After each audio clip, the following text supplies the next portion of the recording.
Et il dit comme ça. Ve'im chas ve'shalom. Chaverecha asalecha ezera'a machul lo miyad. Ça, c'est pour Rabbi Aaron, il adore ça. Si maintenant, chas ve'shalom, ton ami t'a fait un coup de crasse. Machol lo miyad. Tout de suite, pardonne-lui. Tout de suite. Alors, pourquoi il dit tout de suite, pardonne-lui? Écoutez bien, attention. Écoutez bien. Oui, je ne dis pas que c'est pas une madame. Mais pourquoi il dit tout de suite, pardonne-lui? Pourquoi il dit tout de suite, pardonne-lui? Pourquoi? Parce que si tu laisses traîner, c'est comme la gangrène. Ça sera très compliqué après de lui pardonner. Parce que tu vas te refaire le film du machin et tout ça. Pardonne-lui tout de suite. C'est très compliqué, c'est très dur, mais ponctuellement, fais-toi violence et dis je lui pardonne. Qui a tatsarir les ov auto kenavshecha, parce que malgré tout, qui t'a fait cette coup de crasse, tu dois l'aimer comme ton âme. Uma navshecha imia dachat ou kamechaverata, qui nasha la barzel, comme on a dit.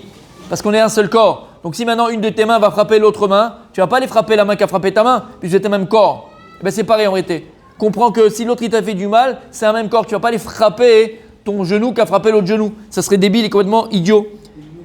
Et tu vas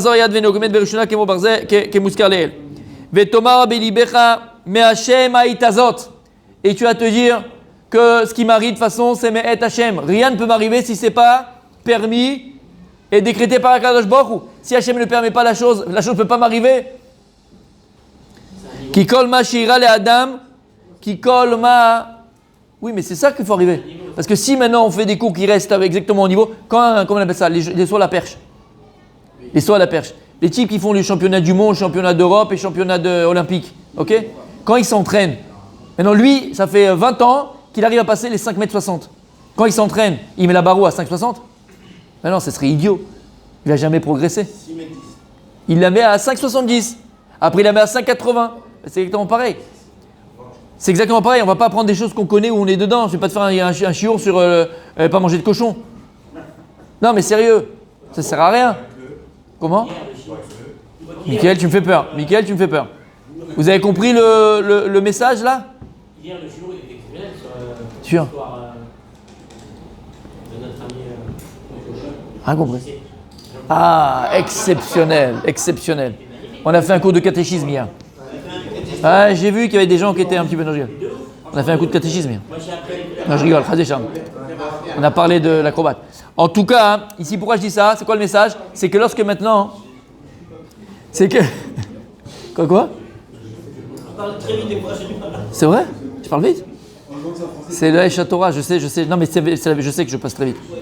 À Espace Torah, c'est quand je fais cours à Espace Torah, il m'a dit, si tu parlais normalement, j'aurais pas cette bande pour le cours, entre guillemets. Je parle très vite. À un cours, il m'a dit, des cours que certains ils font en 20 minutes, toi tu fais en 5 minutes. Je parle très vite. Mais c'est parce que c'est intérieur. Dès que c'est Torah, c'est différent. Quand on parle doucement, je comprends vite. Ouais. Quand on parle vite, je comprends. C'est pas mal. On va essayer de parler plus doucement. Mais c'est pas simple pour moi. Non, mais c'est pas question d'habitude. C'est pas question d'habitude. Non, Bémet, ça dit que t'as très bien fait de le dire. On me l'a déjà dit. C'est pas qu'on m'a pas dit. On me l'a déjà dit. Même sur les vidéos, on me l'a déjà dit. Vous parlez très vite. Mais c'est intérieur. Dès qu'il y a tu mets Torah, qu'est-ce que je peux faire? Alors, je te parle de football doucement. Je te parle de cuisine doucement. Mickaël, la part de Mickaël. Ah, toujours. Il a toujours une petite attention, toujours, Rabbi Michael, toujours, Blainara, que Dieu te bénisse. Ouais, super, j'ai pris, quand la carbone. J'ai peur qu'il va tomber, c'est quoi, 2 secondes. Attendez-moi les amis, parce qu'on ne peut pas poser sur le...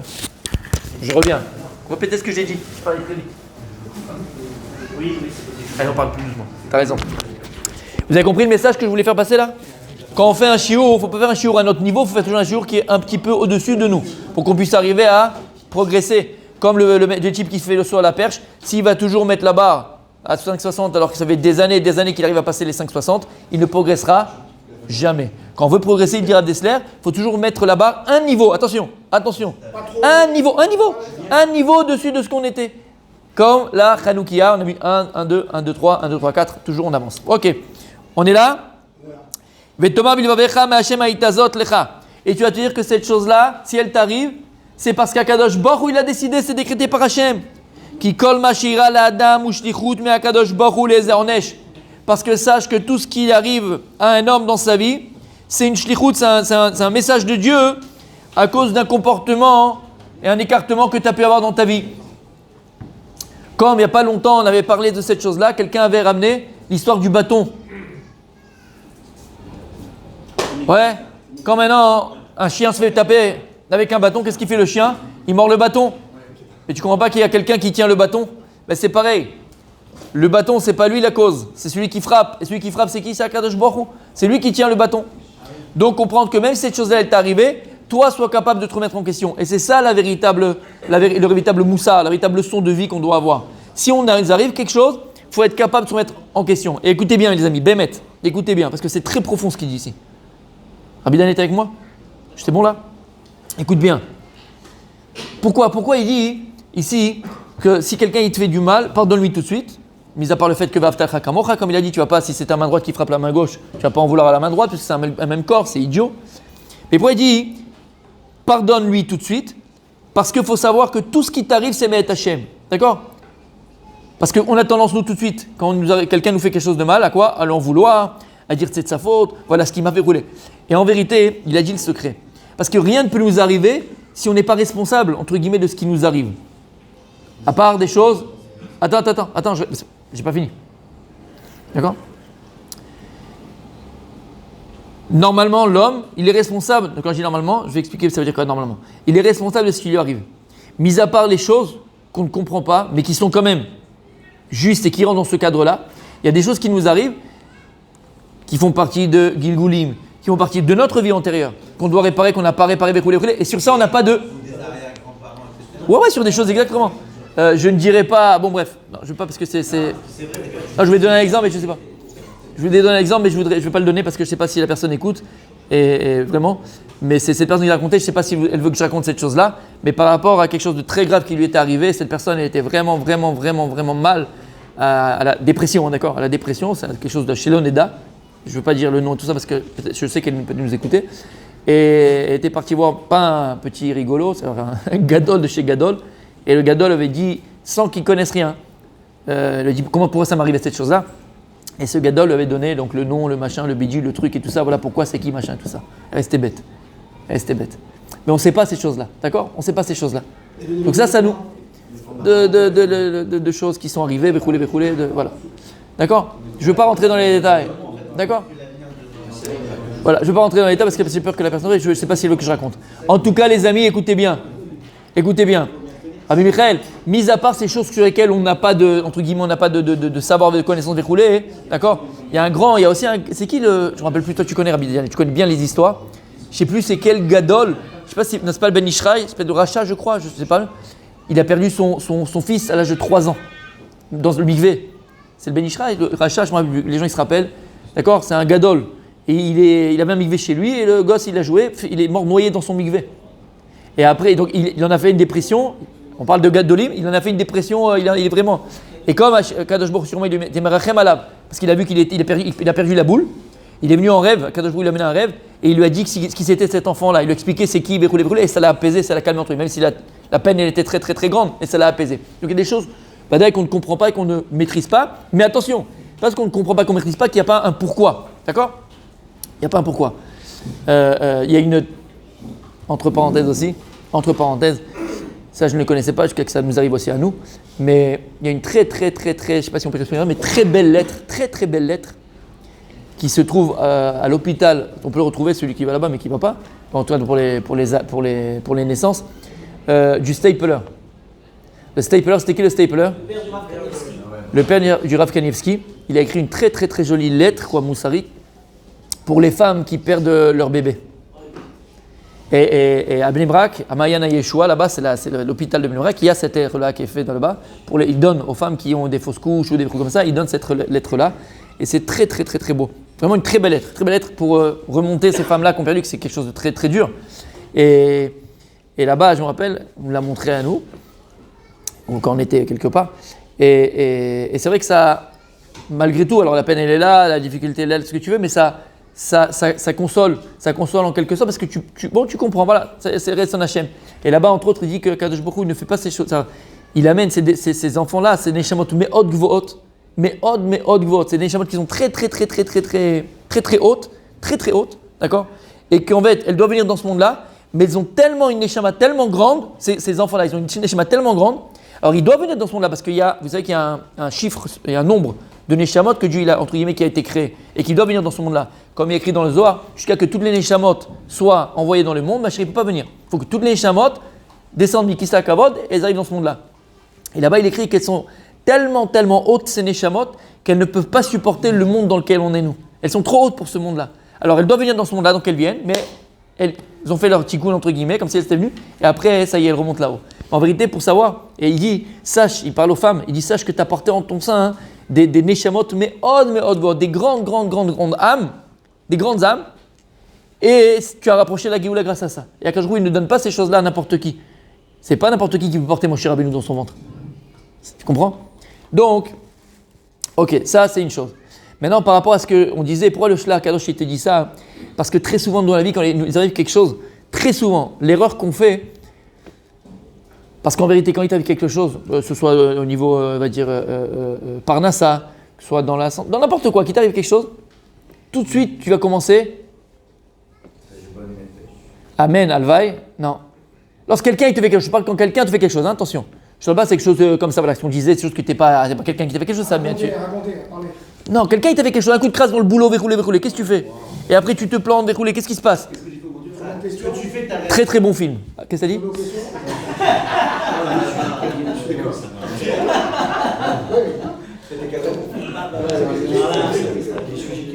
Tu nous as manqué, Rabbi Adam, tu nous as manqué.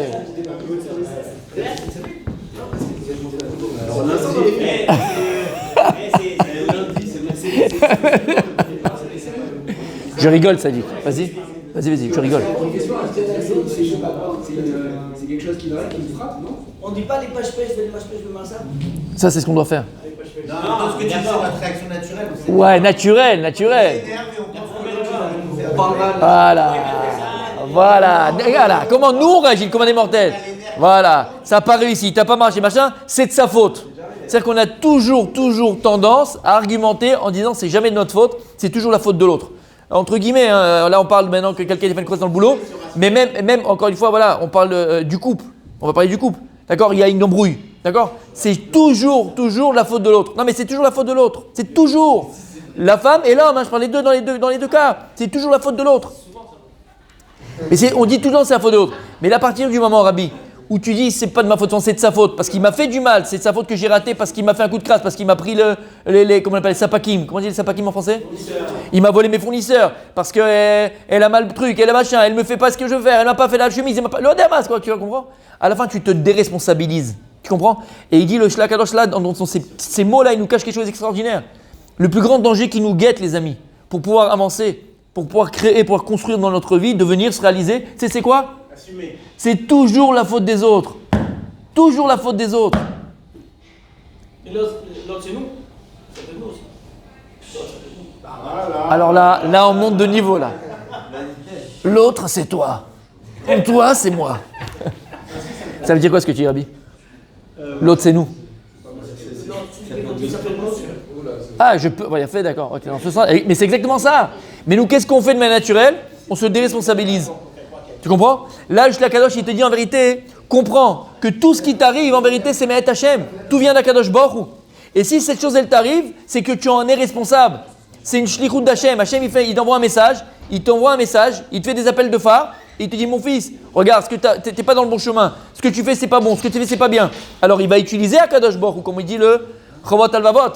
Hachem, il va utiliser des gens qui sont chayavim, d'accord, pour faire des choses mal. Et des zakaïm pour faire des choses bonnes. Avec lui, il utilise les gens. Alors, eux, ils ont décidé d'être bons ou d'être mauvais. Mais Dieu, il va utiliser quelqu'un qui a décidé d'être bon pour faire des choses bonnes, parce que c'est la shlichut d'Hachem. Et Hachem va utiliser des gens mauvais, qui ont décidé d'être mauvais, pour, entre guillemets, faire ce qu'Akadosh Baruch Hu a dit. T'as compris, Rabbi Michael? Oui? On parle de shlichut. Akadosh Baruch Hu, parce que cette personne, elle t'a fait du mal. Pourquoi cette personne t'a fait du mal? Cette personne, elle était déjà dans le mal. C'est quelqu'un qui est mauvais, parce qu'elle a choisi d'être mauvais. Donc Akadosh Baruch Hu dit, il va utiliser quelqu'un de mauvais pour faire une shlichut mauvaise, pour être. Comment une shlichut? Je sais plus mon nez. Il va t'utiliser pour le mal. Mais alors, si toi, tu as choisi d'être bon, Hachem va t'utiliser à chaque fois pour faire du bon. Mais ici, la Nekuda qui est très importante, les amis, arrêtons de nous déresponsabiliser de ce qui nous arrive. D'accord? Et d'argumenter, c'est toujours la faute de l'autre. Ça, ces gens-là, les gens qui se déresponsabilisent et qui pensent et qui argumentent toujours que c'est la faute de l'autre, c'est des gens, Rabbi Adam, qui subissent leur vie. Et dans la vie, c'est beaucoup plus facile de subir que d'agir. Tu connais ceux qui se plaignent tout le temps? C'est pas de ma faute, c'est pas de ma faute, c'est pas de ma faute, le virus, le machin, le bidule, il fait beau, il fait moche, il fait froid, c'est machin, c'est ma belle-mère, mon grand-père, mon fils. Rabbi, quand tu te prends en main, quand est-ce que tu décides de te prendre en main? Ça veut pas dire que ça n'existe pas ces choses-là, c'est pas dire que ça n'a pas ces problèmes-là. Mais quand est-ce que toi tu décides de prendre le volant? Quand est-ce que tu décides de te prendre en main et de réaliser BMS ce que tu dois devenir? Quand? C'est toujours la faute de l'autre. Il y a toujours des choses qui vont venir t'embrouiller dans tes projets. On a tous des projets, Baruch Hashem. Alors tu crois quoi? Que tout va... Ben, on le prie pour ça, il faut prier pour ça. On prie pour ça, Rabbi Michael. Que tous les projets qu'on a, alors Bezrat Hashem se passent facilement. Il faut prier pour ça, Badai compris. Mais non, ça ne se passe pas facilement. Maintenant, il y a des embûches, des embrouilles. Tu fais quoi? Non, on n'a pas eu le Macom parce que il y a pas, tu te bats jusqu'à la fin. Tu te bats, après tu t'es battu. Et c'est pas venu, c'est Retson Hashem. Aval, bats-toi. Cet argument de dire c'est pas de ma faute, c'est la faute de l'autre. Et encore une fois, comme j'ai dit, dans tous les domaines de la vie. Dans un couple, c'est toujours la faute de l'autre. C'est la faute de mon mari, c'est de la femme. Mais il y a toujours du vrai dans ce qu'elle dit, il y a toujours du vrai dans ce qu'il dit. Chacun, il a raison. Parce qu'en réalité, c'est quoi? C'est un ressentiment, c'est un sentiment qu'on a. Alors comme ça, il l'a ressenti, comme ça, il l'a ressenti. Mais chacun a raison. Donc ça n'a rien de dire. Et ce que je vous ai dit, on avait dit il y a 2-3 jours ça. Si on arrêtait de se concentrer sur l'autre, on se concentrait sur soi-même, dans le sens où... T'as compris, Michael, ça veut dire? Se concentrer sur soi et pas se concentrer sur l'autre, hein? Mais vadaï. Se concentrer sur soi et pas se concentrer sur l'autre. Dans un couple, alors très souvent, vous savez ce qu'il nous avait dit le Rav Herrera, quelque chose de magnifique. Tu connais le Rav Herrera? C'est pas possible. Vous avez entendu parler du Rav Herrera quand même, ouais. Rav Herrera, c'était un des rabbanim de Aix-les-Bains. Il est niftar à 103 ans, il n'y a pas très longtemps d'ailleurs. C'était un monument, le Rav Herrera. Bémet, un monument. Et on avait la chance, il nous faisait un petit shiur, j'ai raconté ça, un petit shiur juste avant, entre Mincha et Arvit de Shabbat. On VIP dans sa chambre, on était 10-15 bachourim, mamash, on n'était pas beaucoup. Et j'ai eu le mérite d'être là-bas, Bémet, un mérite. Il nous parlait que du couple, que des enfants, que de ces choses-là, alors on était jeunes. Il nous préparait. Et une fois, il nous a dit comme ça quelque chose de magnifique. Il a dit, vous savez, la Torah, elle dit que le khatan, et on est tous des khatanim en potentiel, hein, on l'a été en tout cas, que le khatan, écoute bien,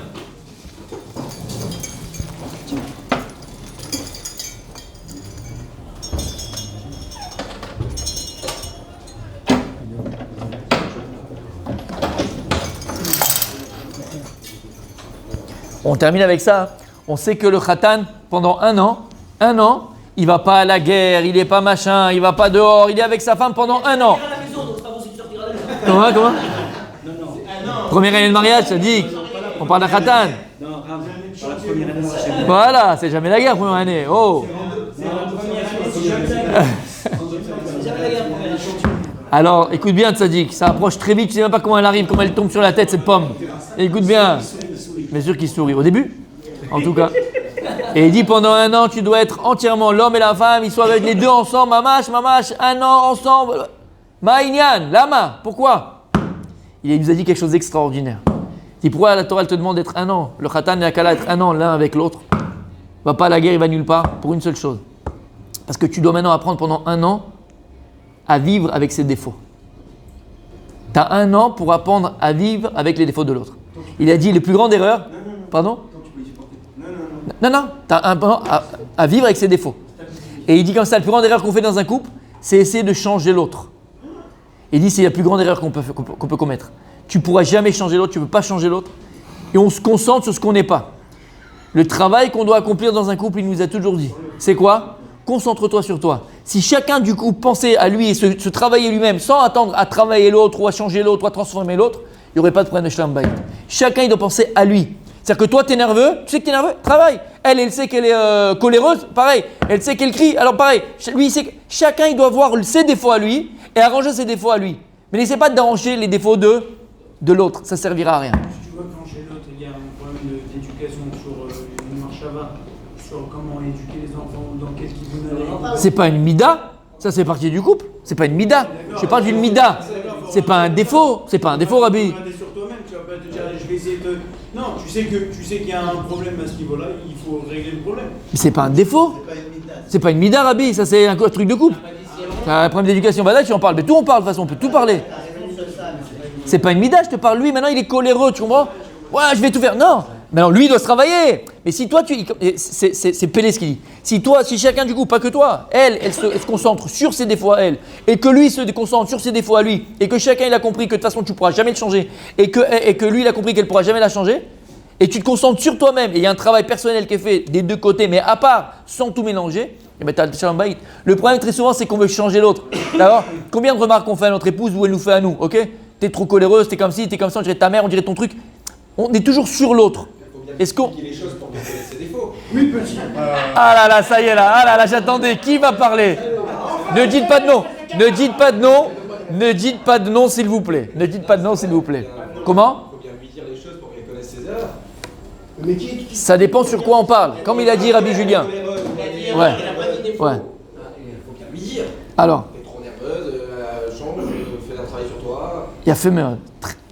Non, fais un travail sur toi, déjà, ça c'est peut-être en plus. C'est pas ça. En parler, on peut en parler. Le Rav Sameir Cohen, il a Attends, fait attends. un shiur, Ouais. l'art de faire des remarques. L'art de faire des. Voilà. Attends, il a fait. Mais l'art de faire des. Il a fait, voilà. Voilà. Tzadik. C'est exactement ça, ce que j'allais te dire maintenant. Écoute bien. C'est pas que t'as pas le droit d'en parler. Mais nous, malheureusement, quand est-ce qu'on en parle? Béchat Kasso. On en parle quand c'est pas finalement d'en parler. Quand elle est en train de s'énerver, quand il n'y a pas le truc, quand il n'y a pas le machin, ou l'inverse. Quand nous on est nerveux, elle va te parler maintenant. Ou quand toi t'es pas de bonne humeur, elle va venir te prendre la tête. C'est pareil. Attends le bon moment. Tu fais pas des restos avec ta femme? Tu sors pas main dans la main dans les parcs de Ranana, je t'ai vu une fois de loin. C'est pas mon délire. C'était pas elle. Les amis, là on se fait une réputation, mais alors là c'est très très grave. Hein. Quelle réputation, Anana? C'était pas elle. Avec les jumelles. Tu comprends ce que je veux te dire? D'où le problème, c'est qu'on fait la remarque bidou quand il ne faut pas la faire. Bidou quand le volcan il est en train d'exploser. Non. Quand d'Afka on est bien. Voilà, Kavod. Bonne journée. Quand on est bien, quand tout va bien, tu es au resto, tu discutes des choses. Tu comprends? Là, comme il a dit, voilà, c'est l'art de faire la remarque. Il y a l'art de faire la remarque. Mais nous, qu'est-ce qu'on fait en général? On fait Béchat Karas. C'est quand au moment de l'embrouille, on est en train de dire ouais, mais de toute façon, toujours on a fait ça, ça sert à rien là. Tu fais envenimer les choses. Eshkut, tais-toi, mets de côté, et au moment opportun, hein, tu peux en reparler. Tu commences à dire, je suis pas en train de dire qu'il faut pas en parler, on fait les nonnes et on se cache la vérité. Pas du tout. Un couple, c'est la communication. Davka, la communication. Mais le problème, c'est qu'il faut avoir une bonne communication. Tu comprends? C'est pas ça. Moi, Golan, je capte très très mal à la maison. Des fois, on m'appelle, on me dit j'ai pas reçu le coup de fil. J'ai pas reçu le coup de fil. Pourquoi? Ça passe pas là-bas, il y a un problème de liaison. Non, Bémet, tu sais combien de fois on m'a appelé, on m'a dit je t'appelais il y a 2 jours, mon père, toi tu m'as appelé, plein. Il m'appelle, ça sonne pas. Alors chez eux ça sonne, moi ça sonne pas chez moi. On va s'occuper de ça. Je te promets, c'est vrai. Non mais ça c'est un exemple, pourquoi je te dis ça? C'est pareil dans le couple. D'accord? Le couple c'est la communication. Il faut communiquer, il faut parler, il faut dire ce qu'on pense, il faut dire nos sentiments déroulés. Mais il faut savoir quand le faire et comment le faire. C'est tout. D'accord? Top, on reprendra demain parce que c'est un sujet très. Comment? Non, lui, il parle pas, tu vois. Il garde encore le masque pour pas parler. Il va dire, t'as pas le masque, tu parles pas. Allez, à demain si Dieu.